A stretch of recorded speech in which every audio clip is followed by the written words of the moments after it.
strong winds wreaking havoc in the metro. When you can expect these gusts to die down and when we'll see a chance for some rain.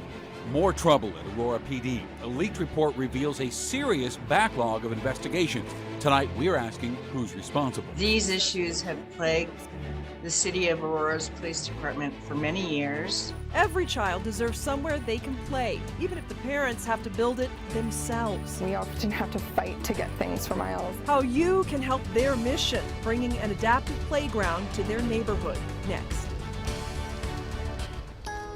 Well, this may not be the most peaceful night's sleep tonight. Winds are howling across the Front Range, 20 to 40 miles per hour. Also, we have reports of multiple power lines down across the Denver metro.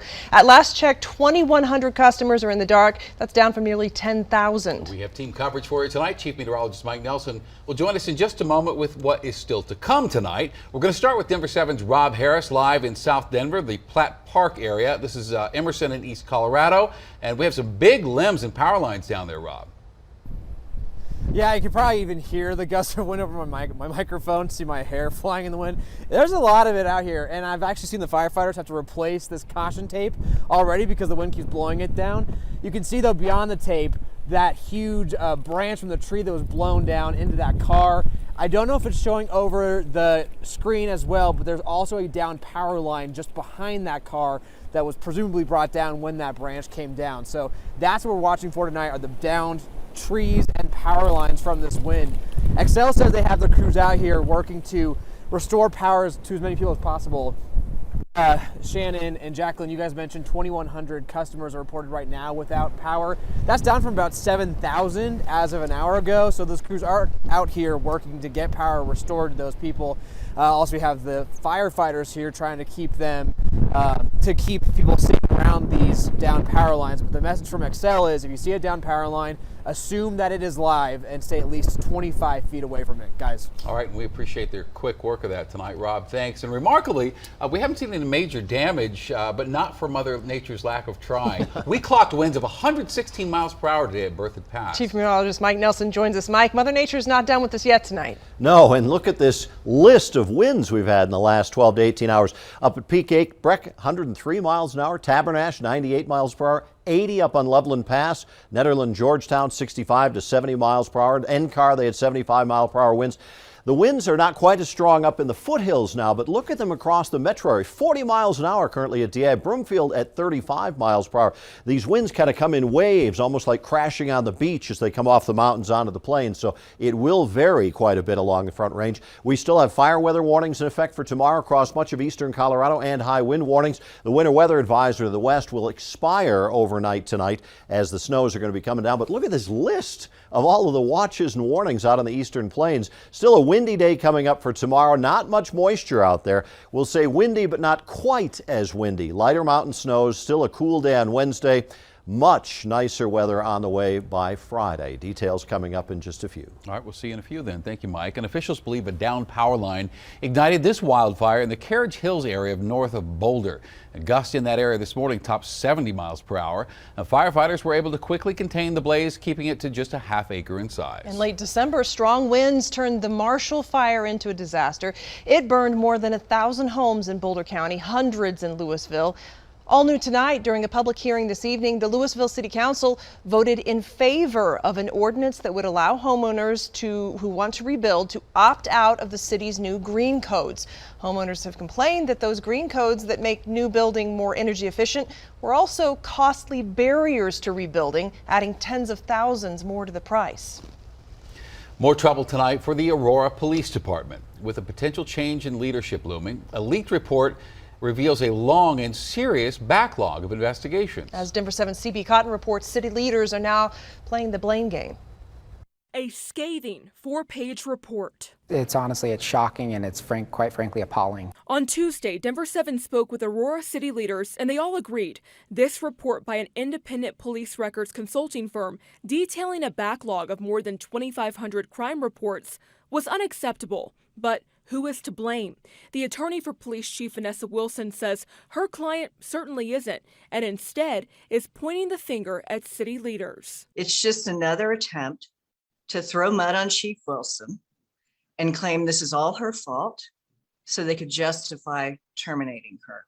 The report, first brought to light by Denver 7 Investigates, was published in March and said the city of Aurora faced a huge liability, with cases pertaining to child abuse, murder, and carjacking going uninvestigated, giving criminals a chance to reoffend. Attorney Paula Greisen says her client walked into the problem when she became police chief and has tried to fix it.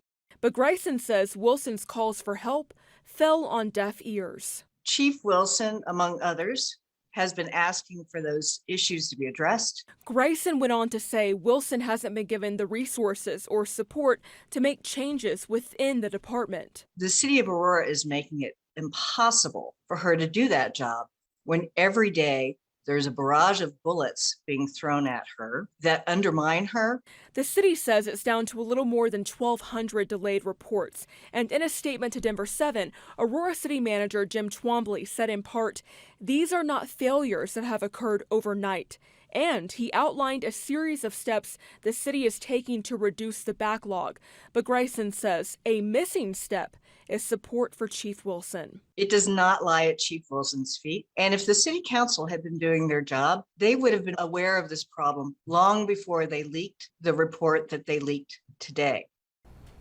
This all comes amid efforts to oust Aurora Police Chief Vanessa Wilson. Multiple sources have told Denver 7 Investigates Wilson is on her way out, but is still negotiating her exit through an attorney. Jacqueline? All right, thank you, CB. And tonight we're also hearing from the district attorneys covering Aurora. In a joint statement, DA Brian Mason and GA John Kellner say, quote, "Our first concern is to ensure that the public, and specifically victims of crime, are protected. Failures in processing police reports of new crimes or processing reports in ongoing investigations must be remedied immediately to both protect the public and the integrity of existing cases." You can read our entire report on the backlog of police cases in Aurora right now on thedenverchannel.com. The fentanyl crisis is gripping Colorado, and as we have seen, it is not just adults now using this deadly drug. And coming up tonight on ABC News Nightline, a Colorado teenager and her father meet the Lafayette police officer who saved her life during an overdose. This is for you. So that's her celebrating her birthday, which she was only able to experience because of you. Well, thank you guys. Plus, Denver Police Chief Paul Pazin on this broadcast opens up about the dangers of this drug. What are you seeing as the biggest problem when it comes to the actual ingestion of fentanyl? Folks think that this might be something else that they're ingesting. So bringing awareness to this issue that that pill may not be Percocet, that pill may not be Xanax, that pill may contain fentanyl and potentially could be deadly is critical. And you can watch tonight's Nightline immediately following Jimmy Kimmel right here on Denver 7. Roughly 200 people made their way to this Colorado State Capitol today to support MyPillow's CEO Mike Lindell and Mesa County Clerk of Courts Tina Peters, along with their debunked claims of a stolen election. On stage, Peters made false claims of voter irregularities during the 2020 election.